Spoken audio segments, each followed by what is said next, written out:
I remember just totally losing it and telling you that I felt like I was going to be doing this forever, and that Jimmy and I were in this mound of debt, and I didn't know how we were going to get out of it. And I remember you sitting in that stool and crying, and me being like, why is she crying? Like, we were friends, but we were still new friends, but the compassion you showed, I remember being like, she genuinely cares, like, and I think you could relate to it. I remember going home and talking to Chris, telling him what happened and the story, and asking him what he thought about us going to swap meets on the weekend was, and just splitting it 50-50 and selling these products. And he thought it was a great idea. So when I came over here and talked to you.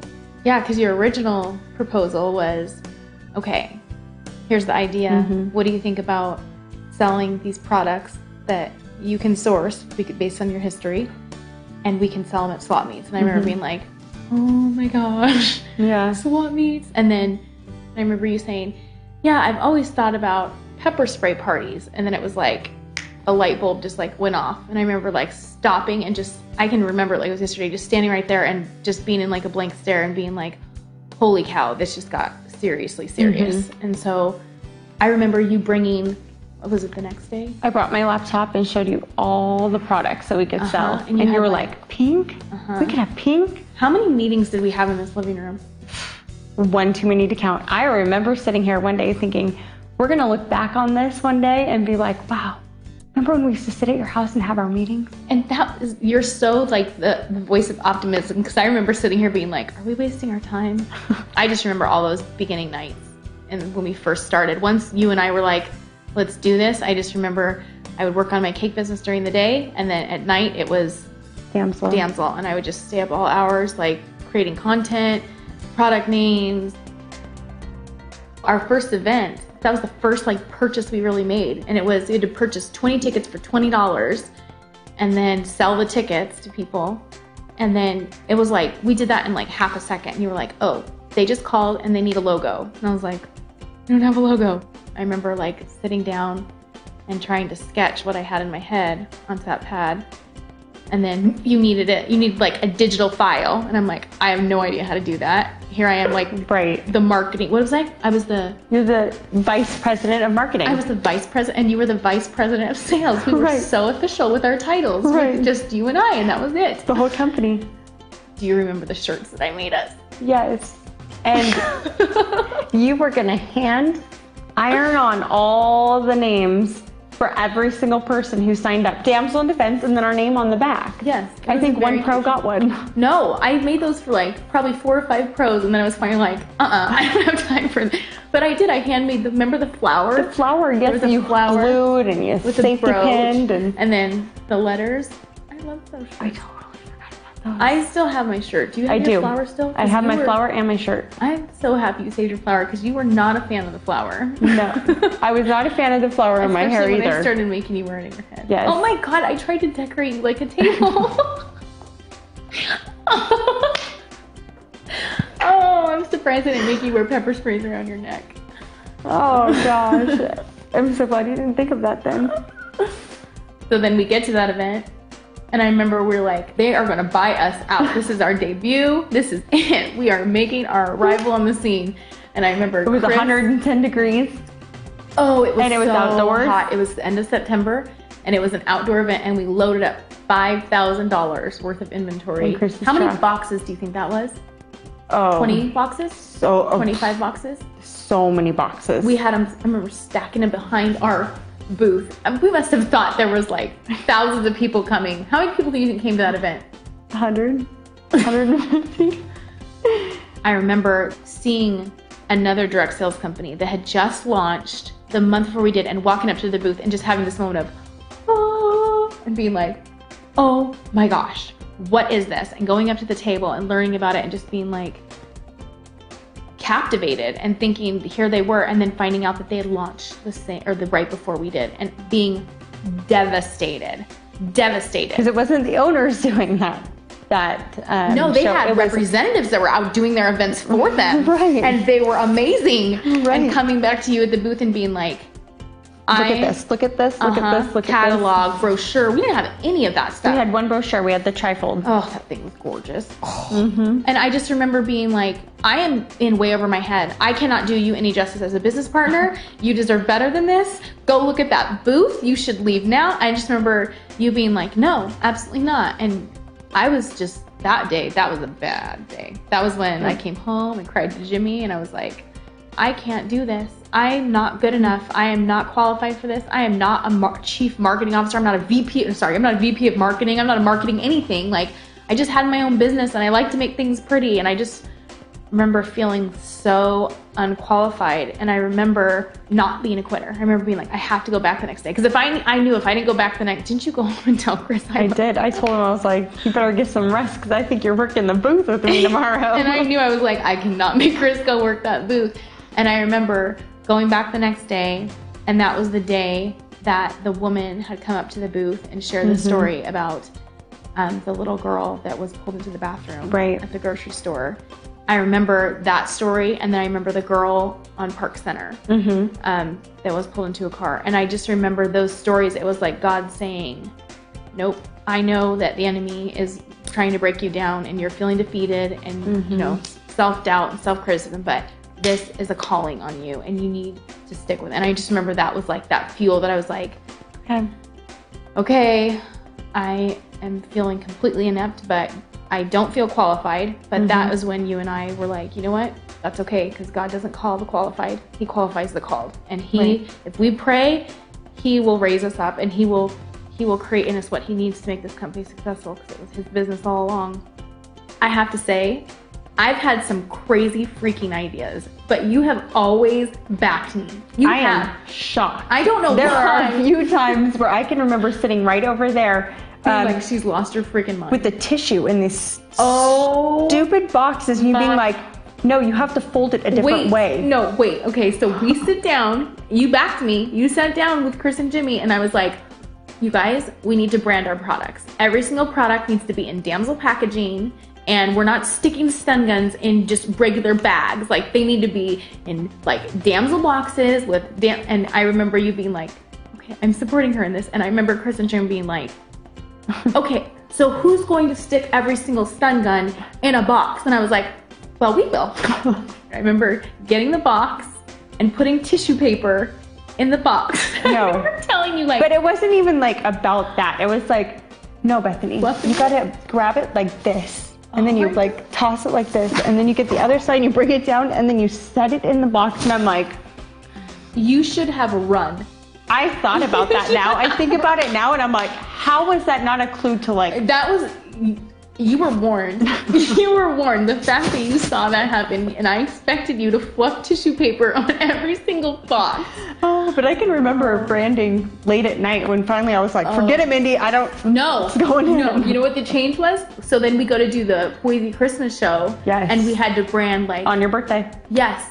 And I remember going to the warehouse, and you were like, I am not telling Chris and Jimmy how they need to brand these boxes. You're going to tell them. And so I was like, oh, this isn't gonna go well. And I remember being like, okay, so you put the tissue paper, and they're both looking at me like, if you have lost your mind. If you think we're gonna fluff tissue paper, it's all about presentation. It is all about presentation. Oh man. Yeah, that was everybody's first inclination. I'm so happy we don't do that anymore. Easy. That was a long night. That was many long nights. That was the night that, well, that was one of the nights. How many times did my kids sleep on shelves? Tons. So they would sleep on the shelves while we would brand, and we actually used them quite a bit for branding at the beginning. They would sit there and stuffed inserts, remember? You would give my kids candy to stuff inserts. I would. Oh my goodness. They were babies. I remember when we started leasing the warehouse space, and I remember being like, okay, we have ownership of 400 square feet, and I just remember being like, it's all about presentation. Like, we are painting. Oh, poor Chris. You went and didn't even tell him.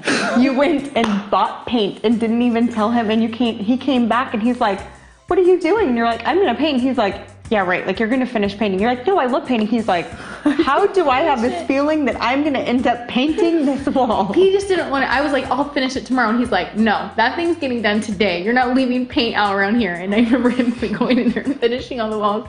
But it was so happy because it was pink and it was ours. And then summer came and we had Flies. Oh my gosh. And fly paper. Literally fly paper hanging everywhere in the warehouse from the ceilings. We would like do like a clothesline and hang fly tape. It was so gross. We had 3 employees. 3, yep. But every time that they would bring deliveries, we'd have to open up the big roll-up door. We'd have to open up the big and all the flies. Oh gosh, it was so bad. And that's fine. And then remember, the orders would come, and we were like starting to place like significant size orders. Right. And the boxes piled over everybody's head. And I'm like, I'm pretty sure like this isn't how tall compliant. do you think that ceiling was? 30 feet. Yeah, big warehouse, big. And we had boxes stacked, and then finally peanuts, big bags of peanuts. And I remember every day they would just get higher and higher, and then finally I remember one day you being like, I'm pretty sure that OSHA would shut us down. I remember looking up and going, oh my gosh, I think you're right. This is not good. We're all about safety, and somebody's going to die here. Folding tables in the middle of Chris's desk with a folding table. At that point, that was like, we've got to get out of here. There is fly tape and really high boxes. Right. Somebody's going to die. That was right about the time that we were traveling a lot, doing shows and getting Damsel out there because we were growing. Well, and so we were traveling. Chris was running his business. Jimmy was working. Both the guys were taking care of the kids while we were traveling. And then we would come home and we'd have like all these sales that we had done while we were gone. Remember Jimmy? Do you remember the rep agreements? You'd have to read them off to me, and I'd have to input them into QuickBooks on our trips because they'd still be coming in, and we still had to work our jobs. Like people still had to sign up, and so I'd have to hand put in everything. And then Jimmy with the computer wanted to strangle me. And he'd be like, he told you like just send it home with me or something. Once a month. Yeah, and he would balance the book. Yeah. We finally were like, we're so backlogged, like we're growing really quickly and something's got to give. And so that's when.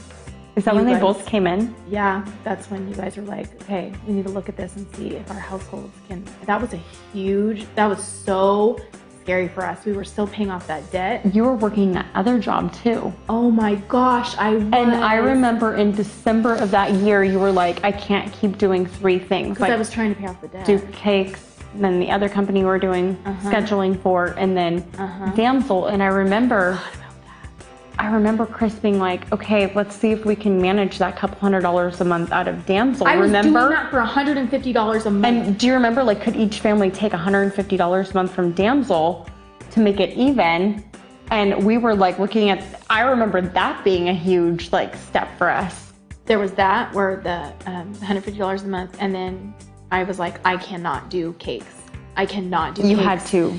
And so that's when I had to shut down. And that was right before. And then we decided that Jimmy needed to be in-house. Because we were growing so fast. And I was like, you don't have the luxury of being home anymore. Damsel's like insane. That was the biggest leap of faith when both of our households were like, okay, the guys are coming in. This is all in. This has to make it. Like, we knew, and you and I were on fire because we'd been traveling, we'd been out connecting with these women that were like pouring their hearts out to us, telling us why this was so important and why they wanted to be a part of it and thanking us. And we're like, holy cow, this is so much bigger than any of us. This is God like has thrown this in our laps and handed us this gift, literally handed us this gift. The way that everything has worked out looking back now, financially, we should have never made it, but just the dynamic of combining not only 2 couples going into business together, but 2 marriages going into business together.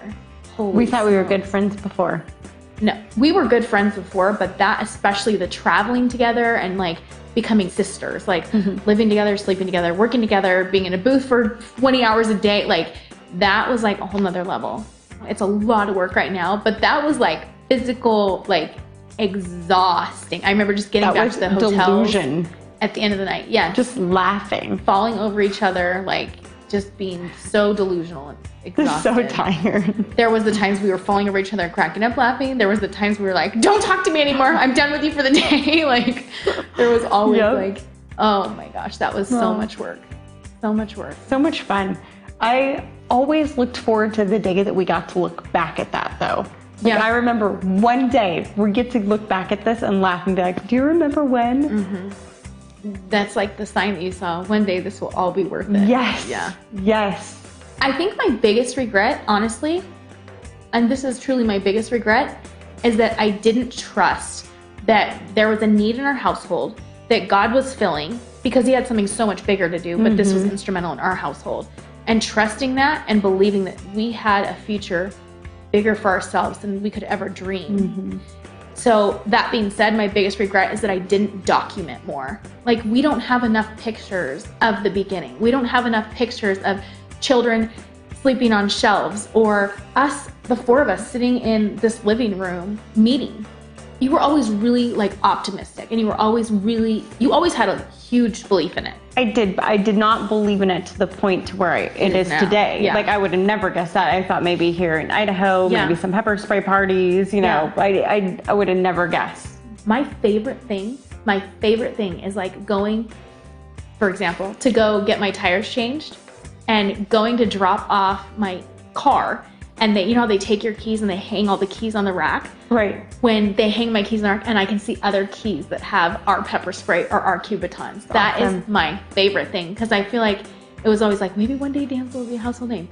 Forget about the household name. I want to see, like, it's expected to see personal protection on keychains. And that is so cool to see. You know, even here in Little Idaho, you start to see that trend, and I love it. I know, in the grocery store, you see it hanging off someone's purse. You're like, There's something so much bigger here. There's something that God has his hand of protection on this company.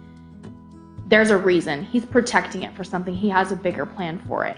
And I remember sitting in the first warehouse. Do you remember that? And watching a video from the Philippines. And I remember just sitting there crying. And then me telling you, you'd watch it. And I remember showing it to you and you crying, and us just being like, we need to give to them. We need to be partnered with this organization. Then that's when the trip to the Philippines, which things were good, but things didn't have perspective. And then that's when I think because we had just been going and going and going, and we were like, what is the plan for this? What is, like, so many times? How many times? Why? Why are we doing this? Like, I know that it's to protect people. I know it's to give them protection, but like, there's so much more. We could not put our finger on it for so long. It was like, why is this working so perfectly against all odds? Like, why we see all these other companies that can't even like get through their first year, and here we are, and we just keep trudging forward. And the growth was scary. We, like, right out the gate, we were seeing like 200, 300% growth every month. And I remember Chris and Jimmy, how many conversations did we sit down where they would give me anxiety attacks, where they'd be like, we can't sustain this growth. We're not gonna be able to sustain this growth. We're gonna have to, and I remember just being like, what does that mean? But month after month after month, God just pushed us forward and pushed us forward, and with no debt. No debt. God's just given us exactly what we needed, manna for today, every single day, just enough to keep us like successful and growing, but not to crush us, you know, that we couldn't keep up with it.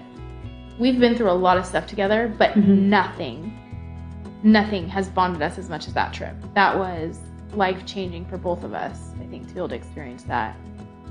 God took that to change what our focus was, which our focus was building a profession, right? Creating an opportunity for our households, but also for other people that signed up. But there was a shift from it being about the profession to it showing us the heart of it being about people. And it was whether those people were in the Philippines being rescued out of sex trafficking, or if it was the people that were here and needed personal protection products, or if it was our Damsel Pros and the people that we have within our organization. Right. And that's when we decided we have to go out and start drop-ins and really getting personal with them and knowing them and building relationships with the Damsel Pros that have signed up under the company. And we need to go back and invest in the people that God has blessed us with, because God didn't give us a platform or a business model where it was just you and I. God gave us a business model where we had an extended family that was out there that believed in the mission just as much as you and I did. And the reality was, our passion for the mission was not there on day one. Yes, we believed in it. We knew that it was needed and necessary. 3 years ago, it wasn't what it is now. And 3 years from now, it won't be what it is now. It just continues to grow and develop, and it becomes more about people, more about the mission, more about ways that Damsel can be a part of making a difference in people's lives. So I think once we came back, it just felt like we had a new focus. We were focused, and that momentum came, and that momentum for growth. And I'm just so proud of us. Yeah, me too. Not because of Damsel, because that's all God. I'm proud of us because we have survived. Exactly. We've made it. We have survived all of the flaming arrows that have tried to throw us off. Attacks on our friendship, attacks on our families, losing loved ones. The Philippines. The Philippines. The flight back from the Philippines. But it's all been worth it. All of it. Every single step of it. It's all part of the journey. There's times I wanted to quit. There's times you've wanted to quit. I'm pretty sure I have quit. I think all of us have quit at some point. I feel like we are stronger now than we've ever been because our field is stronger now than it has ever been. Like, I feel like we have such a charged group of passionate women. This company is mission-based, and we realize that 1 in 5 women are sexually assaulted, so a large number of our field are survivors. I feel like because of that, we have the most passionate field in the entire industry. It is personal. This mission is personal to every single Damsel Pro, and I just feel like we have such a unified front in our field. And have we made mistakes? Absolutely. Yes. Have we steered the wrong direction and had to course correct? Absolutely. But I feel like we have such a strong group of partners in our field that have fallen down and stumbled with us and gotten back up and dusted off our knees and charged forward. I feel like I'm just so excited to see if it's this strong now, and these are our leaders, and this is our team.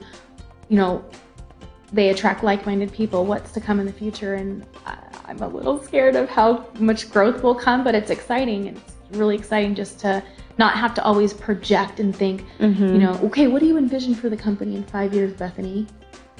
Did you envision this 3 years ago? No. So it's just really cool to be on this wild ride and just be on the journey with you and with God and our husbands and our field. Right, just be obedient. Keep going. Thanks for not Damsel divorcing me. Yeah.